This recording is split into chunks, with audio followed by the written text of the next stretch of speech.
ചക്കയുടെ ഉള്ളിലുള്ള കൂഞ്ഞ് തോരൻ വയ്ക്കുന്നതാണ് ഇന്നത്തെ റെസിപ്പി. അപ്പോൾ കൂഞ്ഞ് സ്ക്വയർ ടൈപ്പിൽ അരിയുക. ചക്കക്കുരുവും നമ്മൾ എടുത്തിട്ടുണ്ട്, അതും നമ്മൾ ചെറുതായിട്ട് കട്ട് ചെയ്തെടുക്കണം. എന്നിട്ട് ഇത് രണ്ടും കൂടെ നമുക്കൊന്ന് മിക്സ് ചെയ്ത് വേവിക്കാൻ വേണ്ടി കുറച്ച് വെള്ളം ഒഴിച്ച് വെക്കാം. ആവശ്യത്തിന് ഉപ്പ് ചേർക്കണം. മൂടി വെച്ച് വേവിക്കാം.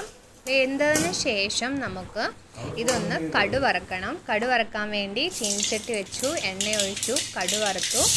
അതിനകത്ത് വറ്റൽമുളകും ഒരു ചെറിയ സവാള സ്ക്വയർ ടൈപ്പിൽ അരിഞ്ഞതും കുറച്ച് തേങ്ങയും കൂടെ കൊത്തി അരിഞ്ഞതും കൂടെ ഞാൻ എടുത്തിട്ടുണ്ട്.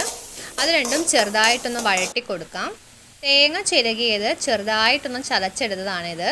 അതിലേക്ക് നമ്മൾ മുളക് പൊടി, മല്ലിപ്പൊടി, മഞ്ഞൾപ്പൊടി, മസാലപ്പൊടി, കുരുമുളക് പൊടി ഇത്രയും പൊടികൾ ചേർത്ത് മിക്സ് ചെയ്തതാണ്.